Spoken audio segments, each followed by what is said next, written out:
ವೀಕ್ಷಕರೇ, ಸ್ನೇಹಿತರೆ ನಮಸ್ಕಾರ. 101 ನೆನಪು, ಹೊಸ ಪ್ರಯಾಣ, ಒಂಥರ ವಿಶೇಷ ಅಂತ ಹೇಳ್ಬೋದು. ಹೀಗೆಲ್ಲ ಅಂದರೆ ನಾನು ಇತ್ತೀಚೆಗೆ ಒಂದು ರಾಜ್ ಕಿಶೋರ್ ಅವರ ಕುಟುಂಬ ಆದಮೇಲಿಂದ ನನ್ನ ಕಾರ್ಯಕ್ರಮದ ಏನೊಂದು ಟ್ರಂಪ್ ಕಾರ್ಡ್ ಅಂತ ನೀವೆಲ್ಲರೂ ಹೇಳ್ತೀರಾ, ಎಲ್ಲೂ ಇಲ್ಲದೇ ಇರೋರ ಸಂದರ್ಶನ, ಯಾರೂ ಮಾಡದೇ ಇರೋರ ಸಂದರ್ಶನ ಮಾಡುವಂಥದ್ದು ಪ್ರಯತ್ನ ನಡೆದಿರಲಿಲ್ಲ, ಯಾರೂ ಸಿಕ್ಕಿರಲಿಲ್ಲ. ಇವಾಗ ನಾನು ತುಂಬ ಎಕ್ಸೈಟ್ ಆಗಿದ್ದೀನಿ ಈ ವಿಚಾರ ತಮಗೆ ತಿಳಿಸೋದಕ್ಕೆ. ಮಾಧುರಿ ಮೇಡಮ್ ಅವರ ಸರಣಿನ ನಾನು ಮಾಡಿದಾಗ RT ನಗರದಲ್ಲಿದ್ದ ಒಬ್ಬರು ಪಾನಿಪುರಿ ಗಾಡಿ ವ್ಯಾಪಾರಿ ಸುರೇಶ್ ಅಂತ ಅವ್ರನ್ನ ಹೋಗೊಂದ್ಸತಿ ಮೀಟು ಮಾಡಿದ್ದೆ. ಅವರು ದಿವಂಗತ ಶ್ರೀ ನವೀನ್ ಏಲಂಕಿ, ಯಾಕೆಂದರೆ ಮಾಧುರಿ ಮೇಡಮ್ ಅವರ ಸರಣಿ ಮಾಡಿದಾಗ ನವೀನ್ ಸರ್ ಬಗ್ಗೆ ಪ್ರಸ್ತಾಪ ಮಾಡಿದರು. ಅವಾಗ ನೀವೆಲ್ಲ ಕೇಳಿದ್ರಿ ನವೀನ್ ಏಲಂಕಿ ಅವ್ರನ್ನ ಸಂದರ್ಶನ ಮಾಡಿ ಅಂತ. ತಮ್ಮೆಲ್ಲರ ಗಮನಕ್ಕೆ ಅವರು ತೀರೋಗಿದ್ದಾರೆ. ಅವರು ಇವಾಗ ಜೀವಂತವಾಗಿಲ್ಲ. ಅವರು USA ಟ್ರಿಪ್ಗೆ ಹೋದಾಗ ಕೆಲವು ವರ್ಷಗಳ ಹಿಂದೆ ಅವರು ತೀರೋಗ್ಬಿಟ್ಟಿದ್ದಾರೆ.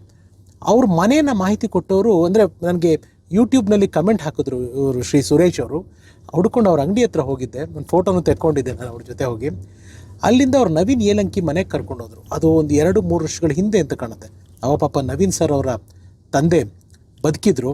ನಾನಲ್ಲಿ ಹೋಗಿ ಕೆಲವು ಎಕ್ಸ್ಕ್ಲೂಸಿವ್ ನವೀನ್ ಸರ್ ಅವ್ರ ಮನೆಯ, ಅವರ ಶ್ರೀಮತಿ ಮಕ್ಕಳದು ಕೆಲವೆಲ್ಲ ಫೋಟೋಗಳನ್ನು ಕ್ಲಿಕ್ ಮಾಡಿಕೊಂಡೆ. ನನ್ನ ಹತ್ರ ಇರಬೇಕದು, ಇದ್ದರೆ ನಾನು ಅದನ್ನು ಡಿಸ್ಪ್ಲೇ ಮಾಡ್ತೀನಿ. ಅವ್ರ ತಂದೆನೂ ಮಾತಾಡಿಸ್ಕೊಂಡ್ಬಂದೆ. ಆದರೆ ಈಗ ಅವ್ರ ತಂದೆಯವ್ರು ಕಾಲ್ವಾಗ್ಬಿಟ್ಟಿದ್ದಾರೆ. ಅವ್ರ ಬ್ರದರ್ ಅಶೋಕ್ ಅಂತ ಇದ್ದಾರೆ, ಅಶೋಕ್ ಏಲಂಕಿ. ಅವ್ರ ಹತ್ರ ನಾನು ಸಾಕಷ್ಟು ಬಾರಿ ಮಾತಾಡಿದ್ದೀನಿ. ಯಾಕೆಂದರೆ ನವೀನ್ ಅವ್ರ ಫ್ಯಾಮಿಲಿ ಎಲ್ಲನೂ US ಅಲ್ಲಿರೋದು. ನನಗವ್ರ ಸಂಪರ್ಕ ಸಿಕ್ಕಿಲ್ಲ. ಅಶೋಕ್ ಅವ್ರಿಗೆ ಕೇಳಿದೆ ನಾನು ಸಂದರ್ಶನ ಕೊಡೋದಕ್ಕೆ. ಸಾಕಷ್ಟು ಸತಿ ಫೋನ್ ಮಾಡಿದ್ದೆ, ಫಾಲೋ ಅಪ್ ಮಾಡಿದ್ದೆ. ಅವ್ರದ್ದು ಸಂದರ್ಶನನ ನಾನು ಮಾಡೋದಕ್ಕಾಗಲಿಲ್ಲ. ಇಷ್ಟೆಲ್ಲ ಪೀಠಿಗೆ ಏನಕ್ಕೆ ಹಾಕ್ತೀನಿ ಅಂದರೆ, ಇದಾದಮೇಲಿಂದ ಈ ಪಾನಿಪುರಿ ವ್ಯಾಪಾರಿ ಸುರೇಶ್ ಅವ್ರಿಗೆ ನನ್ನ ಮಧ್ಯದಲ್ಲಿ ಒಂದು ಒಳ್ಳೆಯ ಸ್ನೇಹ ಬೆಳೀತು. ಒಂದು ದಿವಸ ಸುರೇಶ್ ಅವ್ರು ನನಗೆ ಫೋನ್ ಮಾಡಿದ್ರು. ಫೋನ್ ಮಾಡಿಬಿಟ್ಟು, ಸರ್ ಅವ್ರು ಸಿಕ್ಕಿದ್ದಾರೆ ಸರ್, ಅವ್ರು ನೋಡಿದ್ರು ಸರ್, ನಮ್ಮ ಅಂಗಡಿ ಪಾನಿಪುರಿ ತಿನ್ನೋಕ್ಕೆ ಬಂದಿದ್ರು. ಯಾರು ಅವ್ರು? ನಿಮ್ಮ ಊಹೆಗೆ ಬಿಡ್ತೀನಿ. ನೀವೆಲ್ಲ ತುಂಬ ತುಂಬ ತುಂಬ ಕಮೆಂಟ್ಗಳಲ್ಲಿ ಕೇಳಿದವರು ಅತ್ಯಂತ ಅಪರೂಪವಾದ ಒಬ್ಬರು ಕಲಾವಿದರು. ಅಂದರೆ ಇವರು ಮಾಡಿರೋ ಸಿನಿಮಾಗಳು ಕಡಿಮೆ, ಒಂದೇ ಒಂದು ಧಾರಾವಾಹಿಯಲ್ಲಿ ಮಾಡಿರೋದು. ಆದರೆ ಆ ಧಾರಾವಾಹಿ ಮನೆ ಮಾತು. ಈಕೆ ಬಗ್ಗೆ ಒಂದು ಸಾಕಷ್ಟು ಕಮೆಂಟ್ಗಳು ಬಂದಿದೆ. ಅವ್ರನ್ನ ನಾನು ನೋಡಿದೆ, ಸರ್ ನಮ್ಮ ಅಂಗಡಿ ಪಾನಿಪುರಿ ತಿನ್ನೋಕ್ಕೆ ಬಂದಿದ್ರು ಅಂತ ನಮ್ಮ ಸುರೇಶ್ ಅವ್ರು ಹೇಳಿದ್ರು. ಅಯ್ಯೋ ತೇರಿ ಸುರೇಶ್ ಅವರೇ, ಹೆಂಗಾದರೂ ಮಾಡಿ ದಯವಿಟ್ಟು ಅವ್ರ ನಂಬರ್ ಇದು ಮಾಡ್ಕೊತೀರಾ ಸರ್, ಅವ್ರ ಮನೆ ಇಲ್ಲೇ ಇರೋದು, ನಾನು ಪತ್ತೆ ಮಾಡ್ತೀನಿ ಅಂತ ಹೇಳಿ ಪಾಪ ಸುರೇಶ್ ಅವ್ರು ಹೋಗಿ ಆ ಮನೆ ಹುಡುಕಿದ್ರೆ ಆ ಮನೆಯಲ್ಲಿ ಅವ್ರಿಲ್ಲ. ಆ ಮನೆ ಅವ್ರ ಸ್ವಂತ ಮನೆ ಇರೋದನ್ನು ಬೇರೆಯವರು ಬಾಡಿಗೆ ಕೊಟ್ಬಿಟ್ಟು, ಅಥವಾ ಬಾಡಿಗೆ ಮನೆಯಲ್ಲಿ ಇದ್ದಿದ್ದನ್ನು ಅವರು ಬೇರೆ ಕಡೆಗೆ ಚೇಂಜ್ ಆಗಿದ್ದಾರೆ. ಅಲ್ಲಿ ಕೇಳಿದ್ರೆ ಅವ್ರ ಪಾಪ ಯಾರಿಗೂ ಹೆಂಗೆ ಕೊಡ್ತಾರೆ, ಅದು ಸತ್ಯ ಕೂಡ. ಅಂದರೆ we should respect that privacy. Anonymous ಆಗಿ ಹೋಗಿ ಯಾರೋ ಗೊತ್ತಿಲ್ಲದೆ ಇರೋರಿಗೆ ಆ ರೀತಿ ನಂಬರ್ಗಳು ಕೊಡೋದು ತಪ್ಪಾಗ್ಬಿಡುತ್ತೆ. ಸರಿ ಬಿಟ್ಬಿಟ್ಟೆ, ನೋಡಿ ಸಿಕ್ಕಿದ್ರೆ ನೋಡಿ, RT ನಗರಲ್ಲೇ ಇದ್ದಾರೆ ಅಂತಿದ್ದೀರಾ, ಸಿಕ್ಕಿದ್ರೆ ನೋಡಿ ಇವರ ಪಾನಿಪುರಿ ಗಾಡಿ ಇರೋದು RT ನಗರ, ಅಲ್ಲಿಗೆ ಹೋಗ್ತಾ ಇದ್ದೀನಿ ಅಂತ ಹೇಳ್ತಾನೆ ಇದ್ದೆ. ಸೊ ಬನ್ನಿ ಅಂತ ಕರೆದಿದ್ದಾರೆ. ಸೊ ಸುರೇಶ್ ಅವ್ರ ಅಂಗಡಿಗೆ ಹೋಗ್ತಾ ಇದ್ದೀನಿ. ಬನ್ನಿ, ಅಲ್ಲಿ ಏನೇನಾಗುತ್ತೆ ಏನು ಅಂತ ನೇರವಾಗಿ ನಿಮಗೆ ತೋರಿಸ್ತೀನಿ. ಹಾಗಿದ್ರೆ ಸ್ನೇಹಿತರೆ, 101 ನೆನಪು ಈ ಹೊಸ ಸರಣಿಗೆ ಸ್ವಾಗತ ಸುಸ್ವಾಗತ. ನಿಮಗೆಲ್ಲ ಗೊತ್ತು, ಈ ಕಾರ್ಯಕ್ರಮ ಮಾಡಬೇಕಾದ್ರೆ ನಿಮ್ಮ ರಘುರ ಮುಖಕ್ಕೆ ಬಣ್ಣ ಹಚ್ಚಲ, ಬಣ್ಣದ ಮಾತಾಡಲ್ಲ. ಆದರೆ ಬಣ್ಣದ ಲೋಕದ ಅಪರೂಪದ ಕಲಾವಿದರು ಎಲ್ಲೇ ಇರಲಿ, ಹೋಗಿ ಹುಡುಗಿ ಹೆಕ್ಕಿ ಅವ್ರು ಒಪ್ಪಿದ್ರೆ ಅವ್ರ ಜೀವನದ ಕಥೆನ ನಿಮ್ಮ ಮುಂದೆ ದಾಖಲಿಸೋದು ಮರಲ್ಲ ಅಂತ ಹೇಳ್ತಾ, ಬನ್ನಿ RT ನಗರ್ ನಮ್ಮ ಪಾನಿಪುರಿ ಸುರೇಶ್ ಅವರ ಅಂಗಡಿ ಕಡೆಗೆ ಪ್ರಯಾಣ ಮಾಡೋಣ. ಸ್ವಾಗತ ಸ್ನೇಹಿತರು. 101 ನೆನಪು, ಇದು ಅಂತರಂಗ ಬಹಿರಂಗದ ಹೊಳಪು.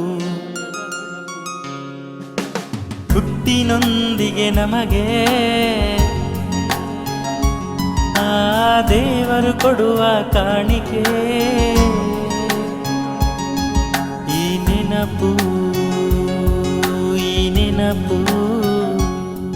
ಸ್ನೇಹಿತರೆ, RT ನಗರ್ ಮೈನ್ ರೋಡಲ್ಲಿ ಬಂದಿದ್ದೀನಿ. ಇಲ್ಲಿ ನಮ್ಮ ಸುರೇಶ್ ಅವ್ರ ಅಂಗಡಿ ಇದೆ. ಅಂಗಡಿ ಇವಾಗ ಓಪನ್ ಮಾಡ್ತಾ ಇದ್ದಾರೆ ಅಂತ ಕಾಣುತ್ತೆ, ಇನ್ನೂ ಫುಲ್ ತೆಗ್ದಿಲ್ಲ. ಏನು ಸುರೇಶ್ ಅವರೇ, ನಮಸ್ಕಾರ, ಹೇಗಿದ್ದೀರಾ? ಚೆನ್ನಾಗಿದ್ದೀವಿ ಸರ್. ಇವಾಗ ತೆಗಿತಾ ಇದ್ದೀರಾ? ಸರ್, ಈಗ ಓಪನ್ ಮಾಡ್ತಾ ಇದ್ದೀವಿ. ಸ್ನೇಹಿತರೆ, ಇವರೇ ಸುರೇಶ್ ಅಂತ, ನಮ್ಮ ಆತ್ಮೀಯರು. ನಮಗೆ ಯೂಟ್ಯೂಬ್ನಲ್ಲಿ ನಮ್ಮ ಪ್ರೋಗ್ರಾಮ್ ನೋಡಿ ಕಮೆಂಟ್ ಮಾಡಿ ನವೀನ್ ಏಲಂಕಿ ಅವ್ರ ಮನೆ ತೋರಿಸ್ಕೊಟ್ಟವ್ರು ಇವರೇನೆ. Thank you sir. ಪಾಪ ಅವ್ರ ತಂದೆಯವ್ರು ತೀರೋಗ್ಬಿಟ್ಟಿದಾರಲ್ವಾ? ಹೌದು, ಅಣ್ಣವ್ರು ಇದ್ದಾರೆ. ಓಕೆ, ಮತ್ತೆ ಹೇಗಿದ್ದೀರಾ? ಚೆನ್ನಾಗಿದ್ದೀವಿ ಸರ್, ನೀವು ಹೇಗಿದ್ದೀರಾ? ಸೂಪರ್ ಆಗಿದ್ದೀನಿ. ಫೋನ್ ಮಾಡಿದ್ರಿ ಸುರೇಶ್ ಅವರು, ಯಾರೋ ಒಬ್ರು ಅಪರೂಪವಾಗಿರೋ ಒಬ್ರು ಕಲಾವಿದರು ಬಂದಿದ್ದಾರೆ. ಇದರಲ್ಲಿ ಸೀರಿಯಲ್ ಮಾಡಿದ್ರು ಅವರು. ಅವ್ರು ಇಲ್ಲೇ ಇದ್ರು. ಅವತ್ತು ನಂಬರ್ ಕೇಳೋಣ ಅನ್ಕೊಂಡೆ, ಸ್ವಲ್ಪ ಅರ್ಜೆಂಟ್ ಇದ್ರು ಹೋಗ್ಬಿಟ್ಟು. ಇಲ್ಲಿ ಬಂದಿದ್ರ ಪಾನಿಪುರಿ ತಿನ್ನಕ್ ಬಂದಿದ್ರ? Sir, okay. ಅವ್ರ ನಂಬರ್ ಕೇಳೋಣ ಅನ್ಕೊಂಡೆ, ಅವರು ಸ್ವಲ್ಪ ಅರ್ಜೆಂಟ್ ಇದ್ರು ಹೋಗ್ಬಿಟ್ರು. ಮತ್ತೆ ಬಂದಾಗ ನಾನು ಇಸ್ಕೊಡ್ತೀನಿ ಸರ್. ಎಲ್ಲಿರೋದವರು? ಸರ್ ಇಲ್ಲ ಇದ್ರ ಪಕ್ಕದ ರೋಡಲ್ಲೇ, ಬಟ್ ಈಗಿಲ್ಲ. ಇವಾಗಿಲ್ಲ ಇಲ್ಲಿ. ಈಗಿಲ್ಲ, ಎಲ್ಲೋ ಬೇರೆ ಕಡೆ ಹೋಗಿದ್ದಾರೆ ಅಂತ ಹೇಳಿದ್ದಾರೆ. ನೀವು ಲಾಸ್ಟ್ ಟೈಮ್ ಒಂದ್ಸತಿ ಅವ್ರ ನಂಬರ್ ಯಾರೋ ಓನರ್ ಮನೆ ಹತ್ರ ಹೋಗಿ ಕೇಳಿದಾಗ್ಲೂ ಅವ್ರು ಇಲ್ಲ ಕೊಡ್ಲಿಲ್ಲ ಅಲ್ಲ ನಿಮಗೆ? ಕೊಡ್ಲಿಲ್ಲ. ಅದು ಕಲೆಕ್ಟ್ ಮಾಡಿ ಕೊಡ್ತೀನಿ ಸರ್. ಒಂಚೂರು ಮಾಡ್ಕೊಡಿ, ಅದನ್ನ ಮಾಡಿಕೊಟ್ರೆ ಜನಗಳಿಗೆ ಅವ್ರನ್ನ ಪರಿಚಯಿಸ್ಬೋದು. ಖಂಡಿತ ಸರ್. ಇಲ್ಲಿ ಆರ್ ಟಿ ನಗರ್ ಬಂದ್ರೆ ನಮ್ಮ ಸುರೇಶ್ ಅವ್ರ ಅಂಗಡಿ ಬನ್ನಿ, ತುಂಬಾ ಚೆನ್ನಾಗಿರುತ್ತೆ. ನಾನು ಇನ್ನೂ ಒಂದ್ಸತಿ ಟೇಸ್ಟ್ ಮಾಡಿಲ್ಲ, ಬಟ್ ಇಲ್ಲಿ ತುಂಬಾ ಫೇಮಸ್ ಪಾನಿಪುರಿ ಅಂತ. ನಾ ಬರೋ ಟೈಮ್ ನೀವು ಮುಚ್ಚೆ ಬಿಡಿದೆ. ಎಷ್ಟೊತ್ತು ಓಪನ್ ನಿಮ್ದು? ನಾನು 3 ಗಂಟೆಗೆ ಓಪನ್, ಕ್ಲೋಸ್ 10 ಗಂಟೆಗೆ. 10 ಗಂಟೆಗೆ. ಸರ್ ನೆಕ್ಸ್ಟ್ ಬರ್ತೀನಿ ಒಂದ್ಸತಿ. Thank you sir. So thank you Suresh ಅವ್ರ ನಂಬರ್ನ ದಯವಿಟ್ಟು ಅದನ್ನ ಇದು ಮಾಡ್ಕೊಡಿ. ಖಂಡಿತ. ಒಂದ್ ವೇಳೆ ಈ ಕಲಾವಿದರ ಸಂದರ್ಶನ ಬೈ ಚಾನ್ಸ್ ಆಯ್ತಂದ್ರೆ ಅದಕ್ಕೆ ಕಾರಣನೇ ಇವರಿಂದಾನೇ ಆ ಸಂದರ್ಶನ ಆದ್ರೆ ಆಗೋದು. ಥ್ಯಾಂಕ್ ಯು ಸುರೇಶ್ ಅವ್ರೆ. ನಮ್ಮ ಕರ್ತವ್ಯ ಸರ್ ಅದು. Thank you sir. ನೀವು ಮಾಡೋ ಶ್ರಮಕ್ಕೆ ನಮ್ದೊಂದು ಅಳಿಲ್ ಸೇವೆ ಅಷ್ಟೇ. ಅಯ್ಯೋ ಥ್ಯಾಂಕ್ ಯು. ಇವತ್ತು ನಮ್ಮ RR ಕನಸುಗಳ ಕಾರ್ಖಾನೆಯಲ್ಲಿ ಯಾರೇ ಈ ರೀತಿ ಅಪರೂಪದ ಅತಿಥಿಗಳ ಸಂದರ್ಶನ ಆದರೂ ಅದಕ್ಕೆ ಕಾರಣ ನೀವುಗಳು. ನೋಡಿ, ಎತ್ತಣದ ಮಾಮರವೋ ಎತ್ತಣದ ಕೋಗಿಲೆಯೋ ಕಾರ್ಯಕ್ರಮ ನೋಡಿ ಸುರೇಶ್ ಅಂತವರು ಹೀಗೆ ಸಾಕಷ್ಟು ಜನ ನನಗೆ ಅತಿಥಿಗಳನ್ನ ಹುಡ್ಕೋದಕ್ಕೆ ಸಹಾಯ ಮಾಡಿದ್ದಾರೆ. ಇವರೆಲ್ರಿಗೂ ನಾನು ಚಿರಋಣಿ. ಇದಾದಮೇಲೆ ಸುರೇಶ್ ಅವ್ರದ್ದು ಒಂದು ದಿವಸ ಫೋನ್ ಬಂತು, ಈ ಕಲಾವಿದರ ನಂಬರ್ ಸಿಕ್ತು. ಅವ್ರ ಹತ್ರ ಹೋಗಿ ಅವರು ನನ್ನ ಫೋಟೋ ತೋರಿಸಿ, ನಾನು ಈ ಕಲಾವಿದರಿಗೆ ತುಂಬ ಹಿಂದೆ ಪರಿಚಯ ಇದ್ದೆ, ನನ್ನ ಮುಖ ಗುರ್ತಿಡಿದು ಆಮೇಲೆ ನಂಬರ್ ಕೊಡಿ ಅಂಥೇಳಿ ನಂಬರ್ ಕೊಟ್ಟರು. ಆಮೇಲೆ ಅವರು ನನ್ನ ನಂಬರ್ ಇಸ್ಕೊಂಡು ಫೋನ್ ಮಾಡಿದ್ರು. ಸುಮಾರು 1-1.5 ವರ್ಷ 2 ವರ್ಷ ಇವ್ರ ಹತ್ರ ಮಾತಾಡ್ತಾನೇ ಇದ್ದೆ. ಅವರ ಕೆಲವು ವೈಯಕ್ತಿಕ ಕಾರಣಗಳಿಂದ ಸಂದರ್ಶನ ಕೊಡೋದಕ್ಕೆ ಒಪ್ಪಿರಲಿಲ್ಲ, ಅಂದರೆ ಟೈಮ್ ಆಗಿರಲಿಲ್ಲ. ಸಾಕಷ್ಟು ಜನ ಕಲಾವಿದ್ರದ್ದು ಹೀಗೆ ಆಗುತ್ತೆ. ನನ್ನ ಪ್ರಯತ್ನಗಳು ನಿರಂತರವಾಗಿ ನಡೀತಾ ಇರುತ್ತೆ. ಅವ್ರು ಒಪ್ಕೊಂಡು ತಕ್ಷಣ ನಾನು ಸಂದರ್ಶನ ಮಾಡ್ತೀನಿ. ಆ ಕಲಾವಿದರು ಯಾರು ಏನು ಅವ್ರನ್ನ ಮನೆಗೂ ಬಂದು ಸಂದರ್ಶನವೂ ಮಾಡಾಯಿತು. ನಾಳೆಯಿಂದ ನಿಮ್ಮ ಮುಂದೆ ಆ ಸಂದರ್ಶನ ಪ್ರಸಾರ ಆಗುತ್ತೆ. ಆದರೆ ಈಗ ಅವ್ರು ಯಾರು ಏನು ಅನ್ನೋದಕ್ಕೆ ಒಂದು ಚಿಕ್ಕ ಕ್ಲೂ ಅವರಿಂದನೇ ಮಾತಾಡ್ಸಿದ್ದೀನಿ. ಅವರೇ ನಿಮ್ಗಳ ಹತ್ರ ಸುಮಾರು 18 ವರ್ಷಗಳ ಆದಮೇಲೆ ಕ್ಯಾಮ್ರಾ ಮುಂದೆ ಬಂದಿದ್ದಾರೆ. ಈಗ ಅವರು ನಿಮ್ಮ ಮುಂದೆ. ನಮಸ್ಕಾರ, ನಾನು ನಿಮ್ಮೆಲ್ಲರ ಪ್ರೀತಿಯ ಗೆಳತಿ. ನೆನಪಿದೆಯಾ? ಅಂದಿನ ದಿನಗಳಲ್ಲಿ ನಿಮ್ಮ ಮನೆ ಟಿವಿಗಳಲ್ಲಿ ನಾನು ಬರ್ತಿದ್ದೆ. ನನ್ನನ್ನು ನೀವು ನೋಡಿದ್ದೀರಾ, ಪ್ರೀತಿಸಿದ್ದೀರಾ, ಬೆಳೆಸಿದ್ದೀರಾ, ಹರಿಸಿದ್ದೀರಾ, ಹಾರೈಸಿದ್ದೀರಾ.